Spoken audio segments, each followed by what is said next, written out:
하나님의 말씀은 스가랴서 13장입니다. 스가랴서 13장입니다. 그날에 죄와 더러움을 씻는 셈이 다윗의 족속과 예루살렘 주민을 위하여 열리리라.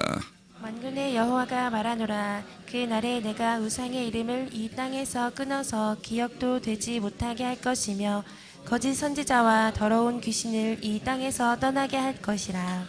사람이 아직도 예언할 것 같으면 그 낳은 부모가 그에게 이르기를 내가 여호와의 이름을 빙자하여 거짓말을 하니 살지 못하리라 하고, 낳은 부모가 그가 예언할 때에 칼로 그를 찌르리라. 그날에 선지자들이 예언할 때에 그 환상을 각기 부끄러워할 것이며 사람을 속이려고 털옷도 입지 아니할 것이며 말하기를 나는 선지자가 아니요 나는 농부라 내가 어려서부터 사람의 종이 되었노라 할 것이요. 어떤 사람이 그에게 묻기를 내 두 팔 사이에 있는 상처는 어찌 됨이냐 하면 대답하기를 이는 나의 친구의 집에서 받은 상처라 하리라. 만군의 여호와가 말하노라. 칼이 깨어서 내 목자 내 짝된 자를 치라. 목자를 치면 양이 흩어지려니와 작은 자들 위에는 내가 내 손을 들이우리라. 여호와가 말하노라. 이 온 땅에서 3분의 2는 멸망하고 3분의 1은 거기 남으리니 내가 그 3분의 1을 불 가운데에 던져 은같이 연단하며 금같이 시험할 것이라. 그들이 내 이름을 부르리니 내가 들을 것이며 나는 말하기를 이는 내 백성이라 할 것이요 그들은 말하기를 여호와는 내 하나님이시라 하리라. 아멘. 이렇게 고백하시겠습니다. 하나님 사랑합니다. 하나님 사랑합니다. 이 새벽에도 기도하는 성도들에게 은혜와 복 주시기를 주님의 이름으로 축복합니다. 오늘 본문 1절은 예루살렘을 정화하시겠다 이런 말씀이고, 2절에서 16절은 우상과 거짓 선지자가 제거될 것이라 말씀하고, 7절은 메시아의 죽음에 대해서 예언하고, 8절에서 9절은 연단과 시험을 거친 하나님의 백성에 대해서 말씀합니다. 이제 어제 12장 말씀은 하나님이 경고의 말씀을 하셨는데, 그 말씀을 하신 분은 여호와 하나님이시다. 그분은 창조주이시고 사람을 지으신 하나님이시다. 그분이 모든 나라들을 예루살렘과 유다 사람들을 통해서 다 그들을 예우싸고 치려하는 이방 나라 사람들을 하나님께서 다 심판하시고, 이제 모인 그 하나님의 백성들은 애통하고 통곡하는 은혜를 베풀으셔서 그들이 회개하고 하나님을 섬길 수 있도록 은혜를 베풀어 주신 것을 보았습니다. 이런 날들이 이제 메시아가 오셔서 다 가능하게 될 일들이죠. 오늘은 이제 애통하고 통곡하는 사람들이 어떤 삶을 살아갈 것이냐, 삶에 대해서 이야기를 해 주는 겁니다. 1절 말씀해 보니까 하나님께서 이제 예루살렘에 남아있는 자들, 전쟁과 싸움에서 이기고 믿음을 지키고 남아있는 자들을 죄와 더러움을 씻는 샘, 그 샘이 열리게 해 주셔서 다 깨끗하게 씻어 정결하게 해 주겠다. 그래서 죄와 더러움을 씻는 샘이 뭐냐? 그 샘이 뭘까? 그 샘에서 이제 물이 콸콸콸 흘러나와서 죄를 씻어내고 더러움을 다 씻어낼 텐데, 그래서 십자가에서 흘리신 보혈의 피밖에 더 있냐? 이렇게 말씀하시는 거예요. 실질적으로 그렇잖아요. 우리가 한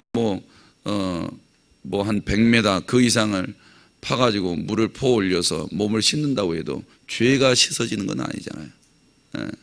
불가능하죠.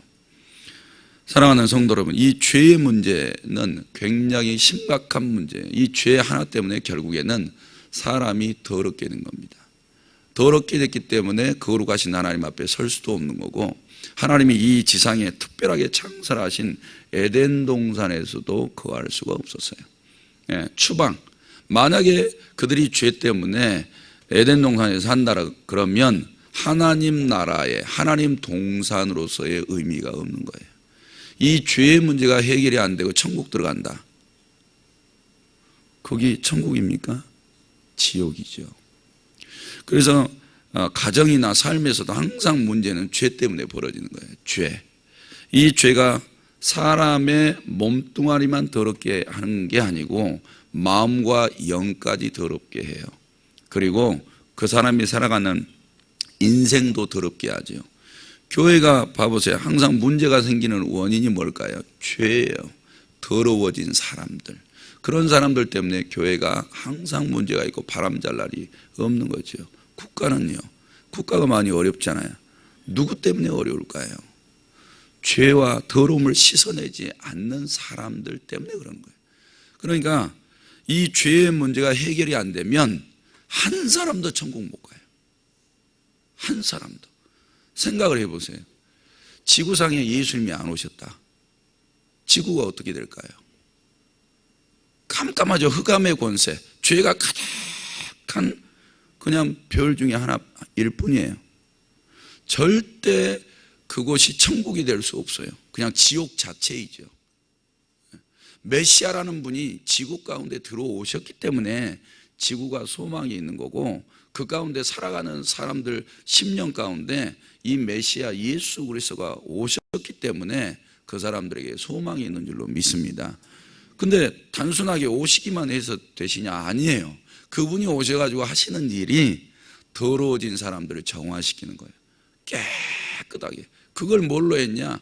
구약에는 짐승의 피를 흘렸단 말이에요. 짐승의 피. 물 가지고 씻어지는 게 아니에요. 구약에는 짐승의 피를 흘리면서 잠깐 짐승의 이 죽음, 이 희생을 통해서 사람들이 지은 이 죄에 대해서 정화시키는 작업을 했다고요. 근데 그건 완전하지 않다 그랬어요.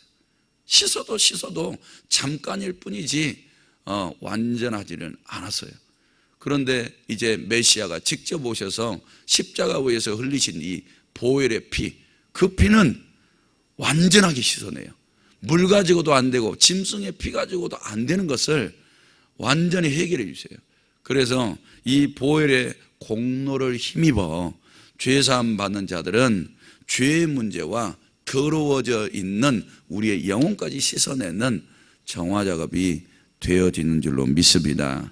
사랑하는 성도 여러분, 그래서 항상 우리가 형통하지 못한 이 불통의 삶을 살아가게 하는 것도 죄라는 거. 그래서 가정에서 항상 애통하고 통곡해 하는 그런 회개의 영이 일어나지 않는 것도 불행하고, 또 그를 인해서 변화받지 못하는 삶도 참 불쌍한 거예요. 그러니까 하나님의 은혜가 머물러 있는 그런 가정들은 죄에 대해서 항상 회개 기도가 있기 마련이고, 그 다음에 이 죄에서 돌이켜 의의 삶이잖아요. 의의 삶, 복된 삶을 살아가도록 늘 돌이킴이 있는 것도 축복이에요. 사랑하는 성도 여러분, 이 죄와 더러움을 씻어내는 셈, 사마리아 여인이 이걸 경험을 했죠. 이 경험을 했는데 이 죄와 더러움이 씻어지지 않았을 때는 그의 영혼이 타들어가는 것 같았어요. 아무리 인생의 물을 마셔보고 인생이 만족하다고 하는 삶도 이렇게 살아보려고 노력을 했었지만 이 영적인 갈증이 해결이 안 되는 거예요. 영은 다 타들어서 죽어가는데 어떤 것도 이 영적인 사망을 해결해 주지는 못하는 거죠. 인생이라는 것을 인생이라는 삶 속에 들어가서 이 사망과 같은 삶을 해결받고 싶어 했지만 답이 없었어요. 근데 예수님 만나고 어떻게 되는가요? 예수님, 죄와 더러움을 씻어내는 이 샘에서부터 마시게 되는 이 생수, 이 생수를 마시게 되니까 그가 완전히 자유하게 돼요. 사랑하는 성도 여러분, 오늘 우리의 주어진 이 하루하루의 삶이 생수, 예수 그리스도의 이 생수가 공급되어져서 갈증이 다 풀어지고 힘있고 능력 있는 삶이 되셔야 될 줄로 믿습니다. 자, 그래서 이 샘이 열리리라 그랬어요. 누구에게? 다윗의 족속과 예루살렘 주민에게 열리리라. 그래서 예수님이 직접 오셨어요. 다른 이방 나라에 오신 게 아니고 예언하신 대로 다윗의 족속과 예루살렘 주민들에게 오신 거예요. 나는 그래서 이방인들에게 보냄을 받지 않고 하나님의 택한 백성들에게 보냄을 받아서 이 성경에 약속하신 대로 예수님이 사역을 하셨다고요.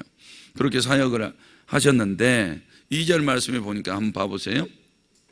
그날에 그랬죠. 그날에 내가 우상의 이름을 이 땅에서 끊어서 기억도 되지 못하게 할 것이고 거짓 선지자와 더러운 귀신을 이 땅에서 떠나게 할 것이라. 누구의 능력이에요?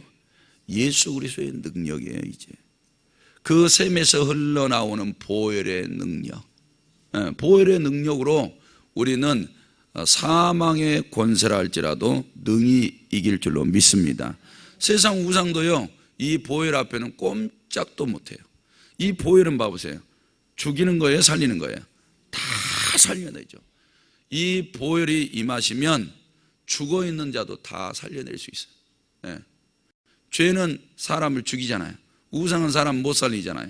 다 죽이는 거예요. 거짓 선지자는요, 그들에게 생명 없어요. 그는 죽어있는 영들을 받아서 사람들을 죽이는 일들을 하는 거죠. 그런데 그들의 정체를 다 드러내잖아요. 더러운 귀신이라고. 이런 것들은 다 파괴하고 허물어지게 하고, 세상에서 잠깐 사람이 육신에 배 채워준다고 그게 좋은 줄 알지만 그거 따라갔다가는 결론이 사망이에요. 사망. 그런데 이제 죄와 더러움을 씻어내는 이 샘이 열리면 보혈의 피는 사람들의 영혼을 다 살려서 복되고 형통하게 해 주실 줄로 믿습니다. 그래서 사람의 영혼이 잘 된다는 것은 예수 그리스도의 보혈 밖에서는 불가능하다. 그 보혈의 능력과 권세 아래서만 가능하다. 사랑하는 성도 여러분, 그러니까 이 세상 사람들 다 우상의 이름과 그것을 힘입어서 잘 살아보려고 하죠. 그런데 하나님께서는 다 끊어버리시겠다는 거예요. 그런데 우리도 마찬가지예요. 예수 믿기 전과 이후를 구별해 주는 게 십자가 사건일 것이고, 그 십자가에서 흘려주시는 보혈의 능력이에요. 교회를 아무리 다녀도 보혈의 이 은혜로 죄 쓰심 받지를 못하면 그 사람은 옛사람이에요. 아직도 사망 상태에 있는 사람. 그래서 이 십자가의 보혈이 구원받는 자와 구원받지 못한 자를 나누게 할 거예요. 그리고 이 보혈의 공로로 죄 씻음 받는 사람들은 이제 우상과 같은 세상과 완전히 구별된 의의 삶, 이런 삶을 살게 하는 거예요. 사랑하는 성도 여러분, 오늘도 거짓 선지자, 우리는 거짓의 영을 받아서 거짓 예언을 한 사람들을 거짓 선지자라고만 말할 수 없어요. 제가 볼 때는 세상 철학자들을 믿는, 철학자의 말을 믿는 것, 세상 철학자들도 봐보세요. 근데 영향력이 있거든요. 사람들이 그 말 믿고 따라가요. 거기 생명 없어요. 거짓 선지자와 같은 거예요. 돈이 최고라고 말하는 사람들, 이 세상에서 잘 먹고 잘 사는 부귀영화가 최고라고 가르쳐 주는 사람들, 이 세상에서 말하고 있는 인기, 스타가 되는 것, 이것만이 최고라고 말하는 사람들, 이런 말하는 사람들은 다 거짓 선지자예요. 사랑하는 성도 여러분, 자녀들이 왜 교회에 안 오세요? 왜 믿음이 떨어져가지고 세상으로 나가세요? 나는 이제 나중에 성인이 돼서 내가 내 종교 선택할 때가 되면 난 교회 떠날 거야. 나는 내 마음대로 살아갈 거야. 무엇 때문에 그들은 그렇게 세상으로 가려고 할까요? 왜 믿음이 떨어지고 믿음 받고 가려고 할까요? 도대체 그들을 이끄는 게 뭐예요? 자기 자신이에요? 나는 내 삶을 내가 주인이니까 내 멋대로 할 거야. 거짓 선지자가 자기요. 자기를 믿고 하나님을 떠나가잖아요. 자기 힘으로 살아보겠다고. 성도 여러분, 조심하셔야 돼요. 이 넓은 세상 가운데서 우리가 참된 것을 말씀하고 생명을 주시는 분에게 집중하지 않으시면 세상에 하도 많은 말들을 해요. 먹고 살 수 있는 것들을 가르쳐 준다고요, 세상도. 그렇기 때문에 그 말 듣고 따라갔다가는 하나님하고 완전히 단절돼요. 그렇기 때문에 우리가 보혈의 공로를 힘입어서 살아간다면 삶도 바뀌셔야 돼요. 보혈의 공로로 우리가 죄사함 받고 새 생명 얻었잖아요. 새 생명 얻었으면 이제 우리의 영을 살게 해주시는 그분을 따라가는 게 지당한 믿음의 삶인 줄로 믿습니다. 3절에 가보면 봐보세요. 사람이 아직도 예언할 것 같으면 그 나은 부모가 그에게 이르기를 내가 여호와의 이름을 빙자하여 거짓말을 하니 살지 못하리라 하고 나은 부모가 그에게 예언할 때 칼로 그를 찌르리라. 자, 봐보세요. 이제 메시아가 오시면 선지자 필요할까요? 필요하지 않을까요? 필요하지 않습니다. 선지자의 역할은 오실 메시아에 대해서 예언하는 거예요. 그런데 실질적으로 메시아가 오셨어. 그런데 선지자가 있네. 그리고 예언을 해요. 뭐에 대해서 예언할 건데요? 이제 더 이상 예언할 게 없어요. 그렇기 때문에 부모가 야, 네가 지금 예언하고 있는 것은 여호와의 이름을 빙자해서 여호와의 이름을 이용해서 네 밥 벌어 먹으려고 하는 거야. 그러니까 거짓의 영을 받아서 거짓을 예언하고 있는 거죠. 그래서 그를 찌르리라 그랬어요. 부모가 자식을. 사랑하는 성도 여러분, 이 정도로 참 메시아가 딱 오셨단 말이에요. 오셨으면 나머지는 선지자가 이제 필요 없어요. 선지자라고 예언 활동을 하고 있는 자들은 다 거짓의 영에 붙들린 자들이에요. 그러니까 우리도 예수 그리스도가 진짜 생명의 주로 오셨어. 그 보혈로 죄사함 받았어요. 그래서 이제 진짜 참은 진짜는 이제 성경만 막 말하고 성경 지식만 쏟아내는 게 그리스도인이 아니고 이제 말씀대로 살아가는 게 참된 삶이에요. 그리스도가 원하시는 대로 믿음으로 살아가는 것이 참되고 복된 의의 삶인 것이지 내 생각대로 내가 그냥 말씀만 읊조리고 내 멋대로 살아가는 것이 참된 삶은 아니라는 거죠. 사랑하는 성도 여러분, 참된 메시아가 오면 이제는 메시아에 관해서 예언할 것들이 하나도 필요 없어요. 직접 오셨기 때문에 이제 그분을 바라보고 그분을 믿고 그분을 따라가는 삶이 중요한 줄로 믿습니다. 사랑하는 성도 여러분, 거짓된 삶이 아직도 내 몸의 행실에 붙어 있다. 말씀하고 상관없이 살아가는 내 생각, 내 의지, 그런 내 삶의 방식이 있다면 다 거짓된 거예요. 그걸 청산하셔야 돼요. 이제 말씀이 원하시는 대로 순종하며 살아가는 게 진짜예요. 정말 애통하고 통곡하는 사람, 뭐 때문에요?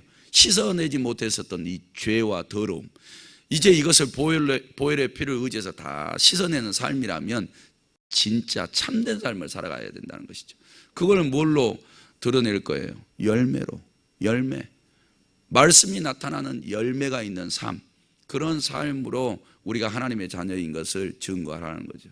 사랑하는 성도 여러분, 그런 알맹이가 있는 삶이 되시기를 주님의 이름으로 축복합니다. 4절에 그날에 선지자들이 예언할 때에 그 환상을 갖기 부끄러워할 것이며 사람을 속이려고 토롯도 입지 아니할 것이 말하기를 나는 선지자가 아니요 나는 농부라 내가 어려서부터 사람의 종이 되었노라 할 것이요. 의에 합당하지 않는 삶을 하나님이 다 정리하시는 장면을 보게 되는 거예요. 그리고 7절 말씀에 내려가면 메시아의 죽음에 대해서 이야기를 합니다. 만군의 여호와가 말하노라 칼아 깨어서 내 목자 내 짝된 자를 치라. 여기서 내 목자는 누구일까요? 하나님 지금 내 목자라고 이야기를 하잖아요. 누구예요 그분이? 이 세상에 참된 목자로 세워주신 분이 누구냐고. 예수님 자체가 요한복음 10장에 나는 선한 목자라. 그래서 하나님께서 이 땅에서 내 목자라고 말할 사람은 선한 목자예요. 하나님이 시키는 대로 양들을 잘 먹이고 양들을 지키고 보호할 수 있는 그런 목자, 자신에게 죽음과 같은 것이 온다 할지라도 생명까지 꺼내놓고 양들을 지키고 인도할 수 있는 선한 목자, 그 목자가 하나님은 내 목자라 내 짝이라 이렇게 말하는 거예요. 그런데 오늘도 그러실 수 있어요. 이곳에 앉아있는 우리 모든 성도들에게 너는 내 목자야 내 짝이야 이렇게 말할 수 있다고요. 그런데 한 가지 안 좋은 것은 칼이 끼어서 내 목자 내 단짝을 치라 그랬어요. 이게 뭘까? 왜 칼이 칠까? 내 목자 내 짝을 칼이 와서 탁 쳐버려요. 그럼 목자가 어떻게 돼요? 죽죠. 그러면 따라가던 양들이요 흩어져요. 그리고 선한 목자는 진짜 죽어버리네. 이런 사건이 또 어디서 일어났냐 이 말이에요. 십자가 사건이잖아요. 선한 목자가 오셔서 양들을 먹이고 입히고 돌보니까 막 따라다녀. 그게 선한 목자인 줄 알고, 거기로 가야 양들이 사는 줄 알고 양들이 그 선한 목자의 음성을 듣고 막 따라가. 그런데 칼 맞아서 죽네. 그러니까 다 흩어져 버리는 거예요. 이렇게 선한 목자는 칼이 죽이는 것까지 감당하면서 양들을 살리려고 하는 거예요. 그게 메시아이시고 예수 그리스도이시죠. 그래서 이런 십자가 정신, 칼이 와서 친다 할지라도 죽음을 불사하고 맡겨진 양들을 보호하고 그 생명을 지키려고 하는 목자, 그런 목자를 만나면 양들은 다 사는 거예요. 사랑하는 성도 여러분, 흩어졌다 할지라도 나중에 다 돌아와요. 다 돌아오게 돼 있어요. 그러니까 여기에 계신 분들도 우리가 밖에 나가서 삶을 살아갈 때 적어도 우리를 하나님께서 일꾼, 목자로 불러주셔서 양들을 맡겨주셨다면 칼과 같은 사망이 온다 할지라도 두려워하지 말고, 그렇죠, 생명을 하나님께 다 맡겨버리고 양들을 지키고 보호하는 게 합당한 줄로 믿습니다. 그래서 8절과 9절에 보니까 양들이 다 흩어져 버리죠. 8절에 3분의 2는 멸망하고 3분의 1은 거기 남으리니 3분의 1을 또 불 가운데 던져 은같이 금같이 연단하고 시험할 것이라, 이렇게 이야기를 해요. 그런데 초대교회 이런 일들이 다 벌어져 버리잖아요. 흩어진 자들에게 막 불과 같은 연단, 은과 금을 단련하는 것처럼 그런 연단들이 와버려요. 그런데도 그때 살아남은 이 3분의 1, 우리가 이제 여기에 해당하는 사람들이 돼야 되겠지요. 사랑하는 성도 여러분, 아무리 세상에 환란이 온다 할지라도 이제 세상 두려워하지 않고 살아계신 하나님 한 분 딱 믿고 의지하고, 그분 의지하고 살아가면서 끝에 9절 하반절에 보니까 그들이 내 이름을 부르리니 내가 들을 것이며 나는 말하기를 이는 내 백성이라 할 것이요 그들은 말하기를 여호와는 내 하나님이시라, 이렇게 말했어요. 이런 사람들이 살아남을 사람들이에요. 오늘 또 삶의 승리와 인생의 응답은 다른 데 있지 않습니다. 이제 보혈의 피, 죄와 더러움을 씻어내는 샘이 쫙 열렸어요. 예수님이 십자가 지시고 난 다음부터 이 샘이 열려버린 거예요. 만천하에 다 열렸어요. 이 보혈의 피로 죄 씻음 받고 더러움이, 이 불결한 것들이 다 씻어지면 성결한 사람들은 이제 하나님이 원하시는 이제 성결한 삶을 살아갈 거예요. 이 사람들이 이제 칼도 안 무서워해요. 안 무서워해요. 흩어지는 그곳에서도요 하나님을 찾아. 그리고 이 사람들은 다 회복돼서 살아요. 그러니까 오늘도요 인생 그렇게 낭망할 것도 없어요. 내 마음속에 부를 수 있는 그 이름이 있다면, 아직도 내 죄 때문에 공고한 삶 속에서 그 보혈에, 흘러내리는 그 보혈의 피로 죄 씻음 받을 수 있다면 그래도 삶은 소망이 있는 줄로 믿습니다. 기도드립니다. 하나님 아버지, 이 새벽에도 주님 앞에 나와 11조 1천 번제 예물 제목 드렸습니다. 우리 하나님 받으시고 하늘 곳간에 쌓으시며 성경에 약속하신 대로 은혜와 복을 받게 하옵소서. 하나님 아버지, 성도들 그냥 돌려보내지 마시고 하나님 보혈의 피로 죄 씻음 받고 이제 정결한 삶을 살아가도록 인도하여 주옵소서. 거짓된 것을 말하며 여호와의 이름을 빙자하는 삶을 살 것이 아니고 말씀하신 대로 그저 순종하고 복종하여서 열매를 풍성히 맺는 삶이 되게 하옵소서. 담임 목사님 기도하고 계실 터인데 그 입술의 기도가 사무엘의 기도처럼 다 보좌에 상달되어져서 응답받게 하옵소서. 예수님의 이름으로 기도드립니다. 아멘. 말씀 생각하시면서 기도하시기 바랍니다.